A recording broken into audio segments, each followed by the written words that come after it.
Chapter 2. When you are young, so many things are difficult to believe, and yet the dullest people will tell you that they are true. Such things, for instance, as that the earth goes round the sun, and that it is not flat but round. But the things that seem really likely, like fairy tales and magic, are, so say the grown-ups, not true at all. Yet they are so easy to believe, especially when you see them happening. And as I am always telling you, the most wonderful things happen to all sorts of people, only you never hear about them, because the people think that no one will believe their stories, and so they don't tell them to anyone except me. And they tell me because they know that I can believe anything.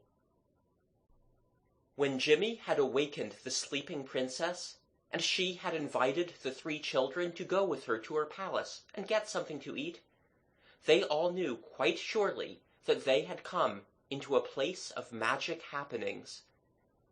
And they walked in a slow procession along the grass towards the castle. The princess went first, and Kathleen carried her shining train. Then came Jimmy, and Gerald came last. They were all quite sure that they had walked right into the middle of a fairy tale, and they were the more ready to believe it because they were so tired and hungry. They were, in fact, so hungry and tired that they hardly noticed where they were going, or observed the beauties of the formal gardens through which the pink silk princess was leading them. They were in a sort of dream, from which they only partially awakened, to find themselves in a big hall, with suits of armor and old flags round the walls, the skins of beasts on the floor, and heavy oak tables and benches ranged along it.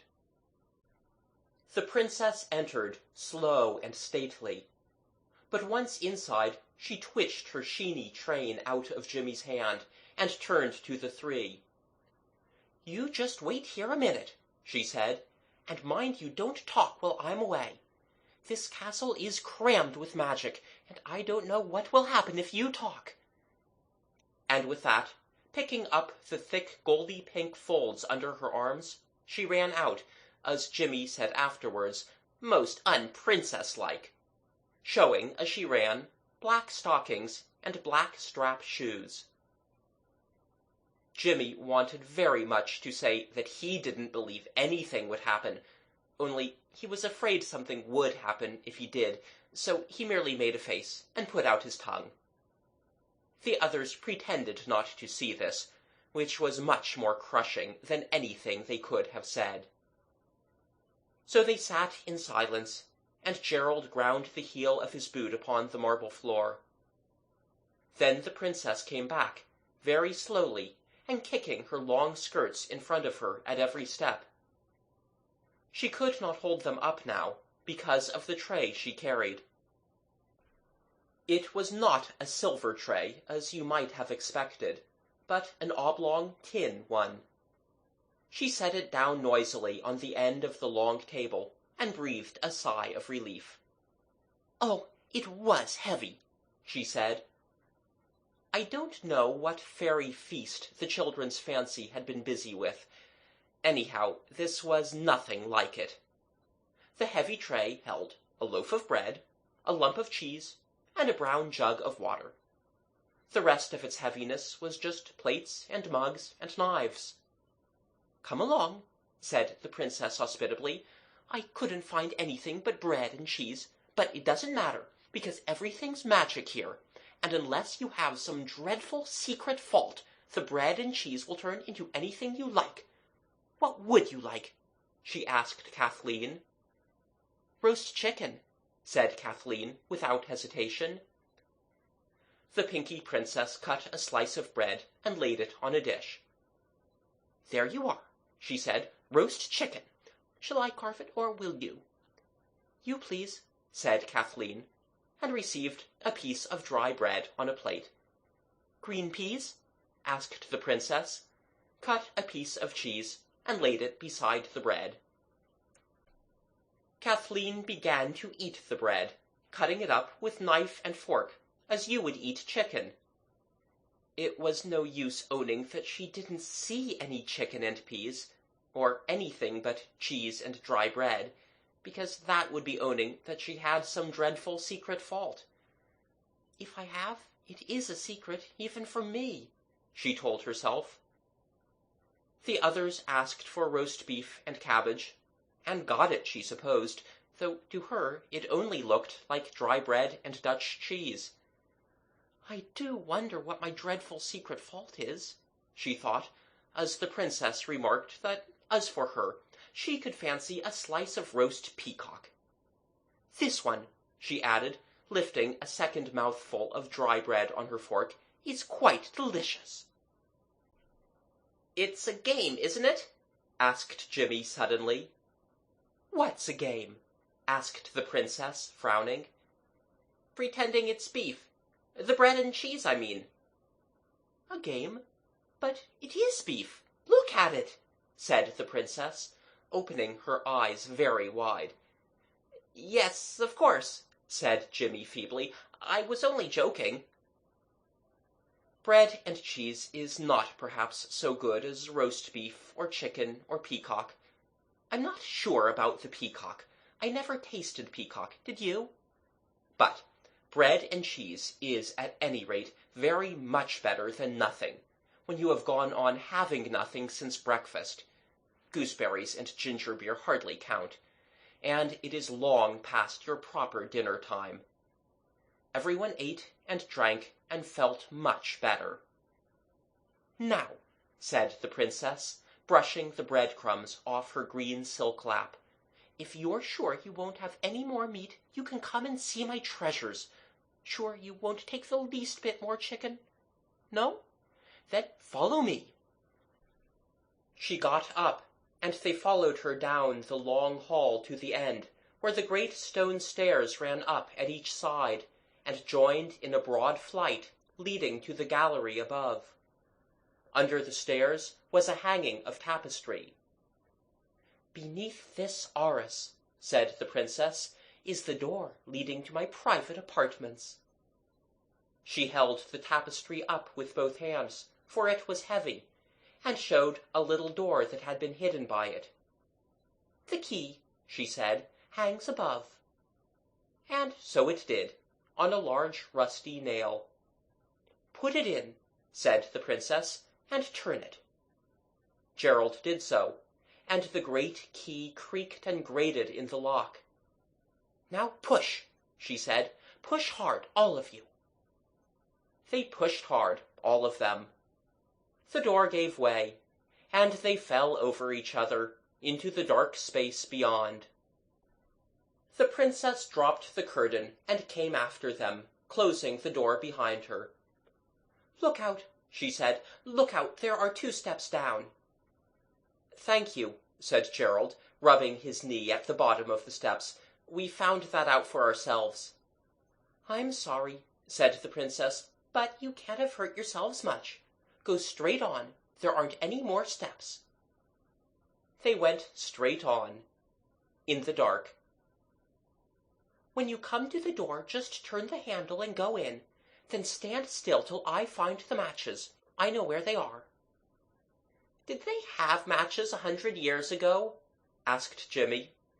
"I meant the tinder box," said the princess quickly.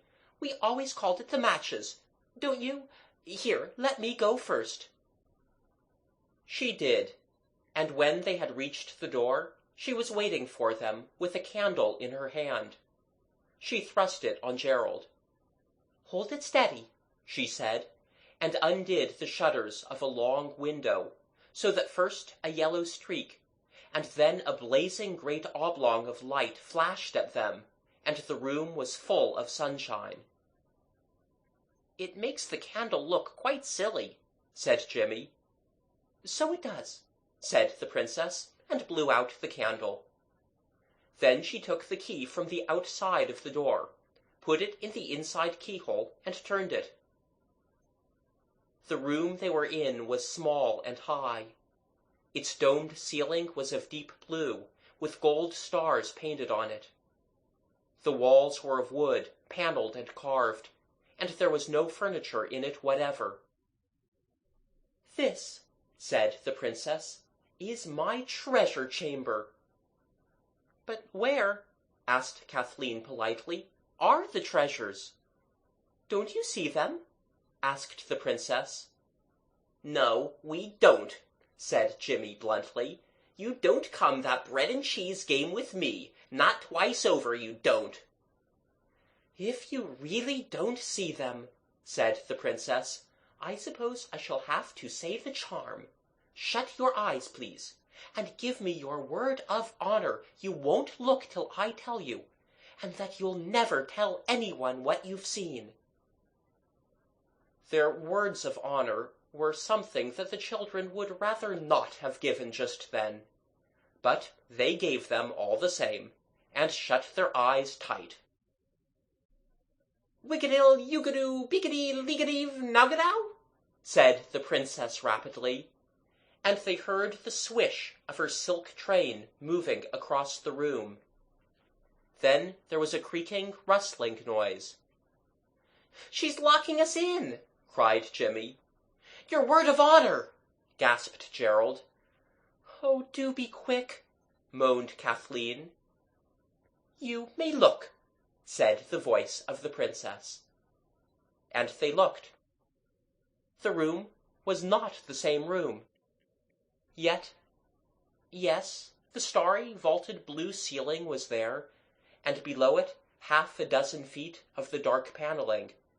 But below that, the walls of the room blazed and sparkled with white and blue, and red and green, and gold and silver. Shelves ran round the room, and on them were gold cups and silver dishes, and platters and goblets set with gems, ornaments of gold and silver, tiaras of diamonds, necklaces of rubies, strings of emeralds and pearls, all set out in unimaginable splendor, against a background of faded blue velvet. It was like the crown jewels that you see when your kind uncle takes you to the tower, only there seemed to be far more jewels than you or anyone else has ever seen together at the tower or anywhere else. The three children remained breathless, open-mouthed, staring at the sparkling splendors all about them, while the Princess stood, her arms stretched out in a gesture of command, and a proud smile on her lips. "My word," said Gerald in a low whisper. But no one spoke out loud. They waited as if spellbound for the Princess to speak. She spoke. "What price bread and cheese games now?" she asked triumphantly. "Can I do magic, or can't I?" "You can, oh, you can," said Kathleen. May we touch?" asked Gerald. "All that's mine is yours," said the Princess, with a generous wave of her brown hand, and added quickly, "only, of course, you mustn't take anything away with you." "We're not thieves," said Jimmy. The others were already turning over the wonderful things on the blue velvet shelves. "Perhaps not," said the Princess, "but you're a very unbelieving little boy. You think I can't see inside you, but I can. I know what you've been thinking." "What?" asked Jimmy. "Oh, you know well enough," said the Princess. "You're thinking about the bread and cheese that I changed into beef, and about your secret fault. I say, let's all dress up, and you be princes and princesses too." "To crown our hero," said Gerald, lifting a gold crown with a cross on the top, "was the work of a moment." He put the crown on his head, and added a collar of SS, and a zone of sparkling emeralds, which would not quite meet round his middle. He turned from fixing it by an ingenious adaptation of his belt, to find the others already decked with diadems, necklaces, and rings. "How splendid you look," said the Princess, And how I wish your clothes were prettier. What ugly clothes people wear nowadays. 100 years ago—" Kathleen stood quite still, with the diamond bracelet raised in her hand. "I say," she said, "the king and queen?" "What king and queen?" asked the princess. "Your father and mother, your sorrowing parents," said Kathleen. "They'll have waked up by now. Won't they be wanting to see you? After 100 years, you know." "Oh, yes," said the princess slowly. "I embraced my rejoicing parents when I got the bread and cheese. They're having their dinner. They won't expect me yet. Here," she added, hastily putting a ruby bracelet on Kathleen's arm. "See how splendid that is." Kathleen would have been quite content to go on all day, trying on different jewels, and looking at herself in the little silver-framed mirror that the princess took from one of the shelves. But the boys were soon weary of this amusement. "Look here," said Gerald, "if you're sure your father and mother won't want you, let's go out and have a jolly good game of something. You could play besieged castles awfully well in that maze, unless you can do any more magic tricks."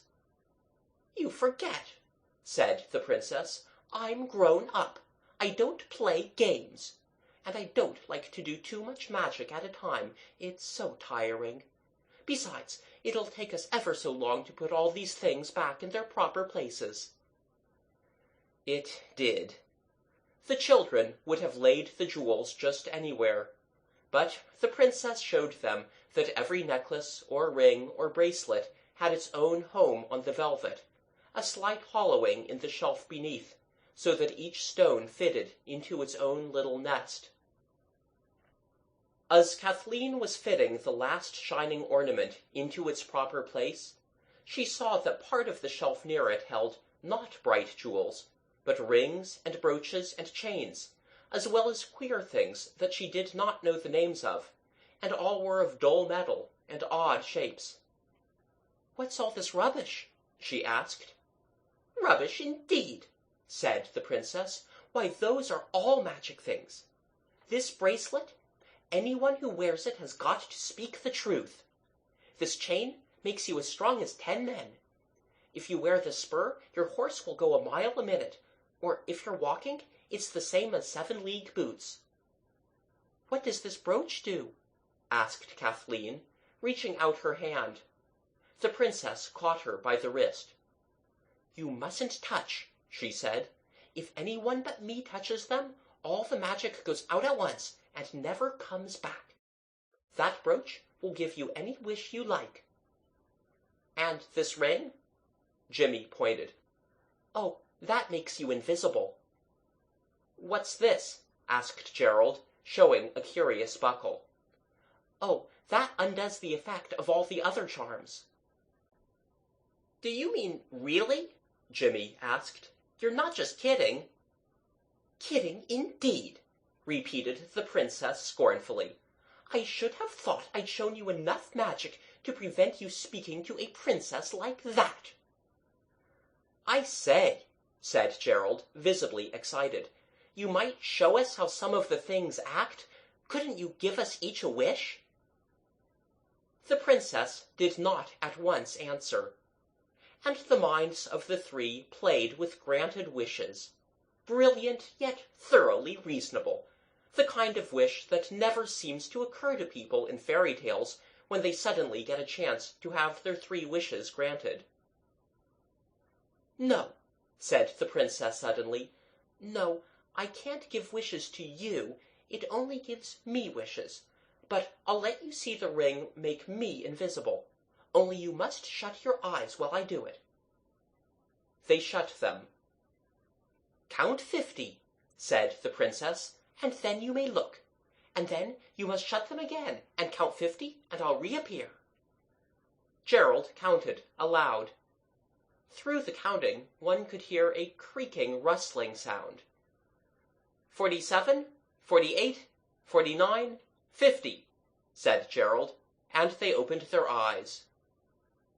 They were alone in the room. The jewels had vanished, and so had the princess. "She's gone out by the door, of course," said Jimmy. But the door was locked.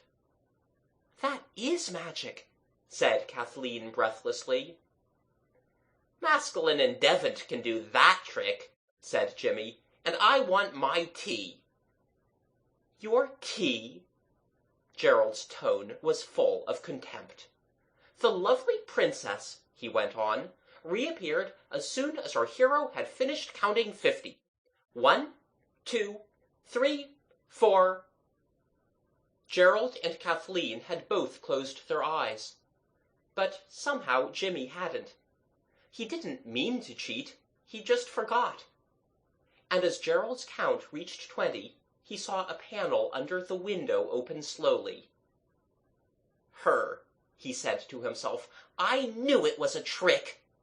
And at once shut his eyes, like an honorable little boy. On the word 50, 6 eyes opened, and the panel was closed, and there was no princess. "She hasn't pulled it off this time," said Gerald. "Perhaps you'd better count again," said Kathleen. "I believe there's a cupboard under the window," said Jimmy, "and she's hidden in it. Secret panel, you know."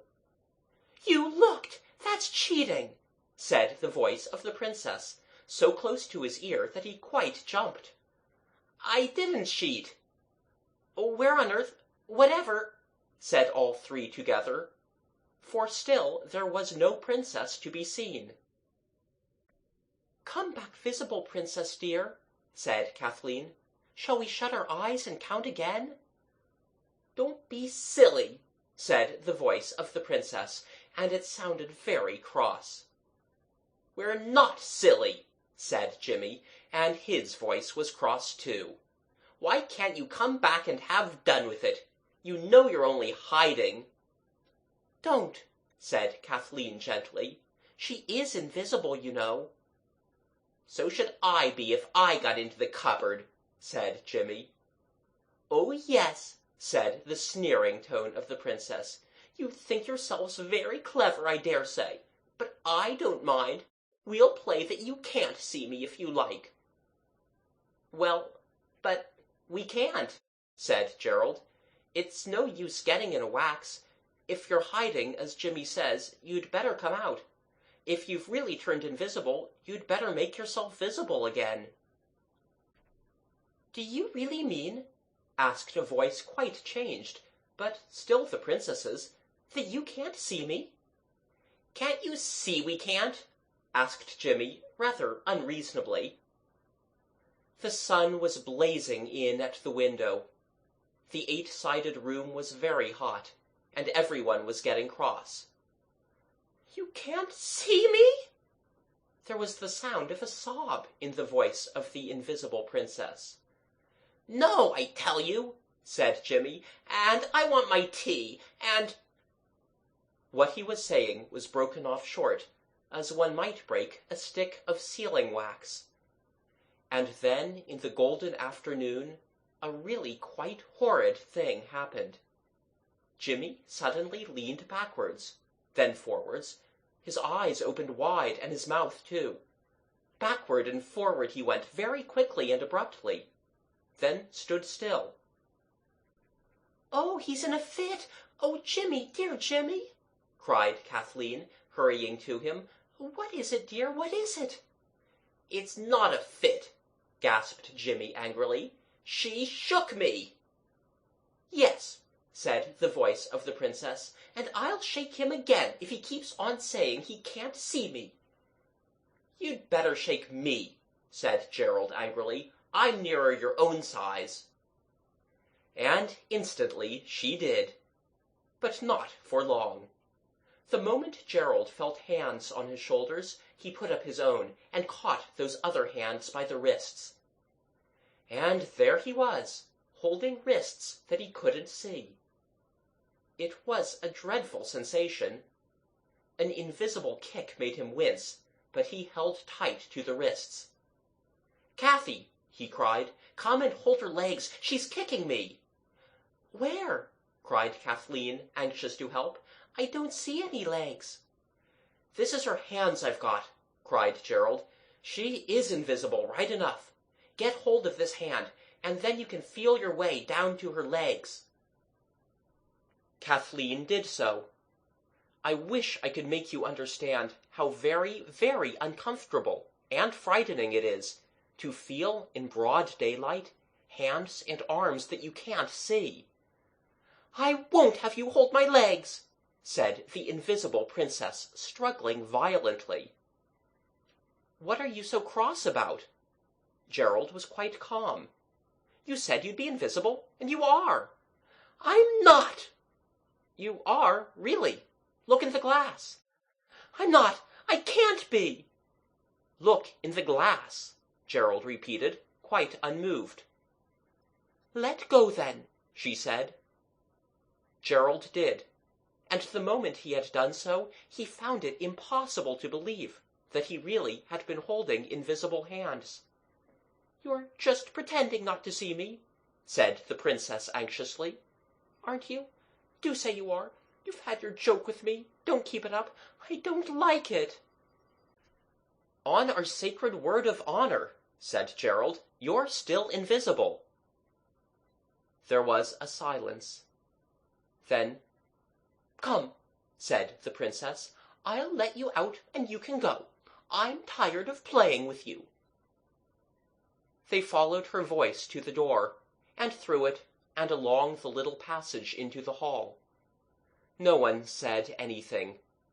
Everyone felt very uncomfortable. Let's get out of this, whispered Jimmy, as they got to the end of the hall. But the voice of the princess said, Come out this way, it's quicker. I think you're perfectly hateful. I'm sorry I ever played with you. Mother always told me not to play with strange children. A door abruptly opened, though no hand was seen to touch it. Come through, can't you? Said the voice of the princess. It was a little anteroom, with long, narrow mirrors between its long, narrow windows. Goodbye, said Gerald. Thanks for giving us such a jolly time. Let's part friends, he added, holding out his hand. An unseen hand was slowly put in his, which closed on it vice-like. Now, he said, you've jolly well got to look in the glass, and own that we're not liars. He led the invisible princess to one of the mirrors, and held her in front of it by the shoulders. Now, he said, you just look for yourself. There was a silence, and then a cry of despair rang through the room. Oh, oh, oh! I am invisible! Whatever shall I do? Take the ring off, said Kathleen, suddenly practical. Another silence. I can't, cried the princess. It won't come off. But it can't be the ring. Rings don't make you invisible. You said this one did, said Kathleen, and it has. But it can't, said the princess. I was only playing at magic. I just hid in the secret cupboard. It was only a game. Oh, whatever shall I do? A game, said Gerald slowly. But you can do magic. The invisible jewels, and you made them come visible. Oh, it's only a secret spring, and the paneling slides up. Oh, what am I to do? Kathleen moved towards the voice, and gropingly got her arms round a pink silk waist that she couldn't see. Invisible arms clasped her. A hot, invisible cheek was laid against hers, and warm, invisible tears lay wet between the two faces. Don't cry, dear, said Kathleen. Let me go and tell the king and queen. Your royal father and mother. Oh, don't mock me, said the poor princess. You know that was only a game, too, like the bread and cheese, said Jimmy triumphantly. I knew that was.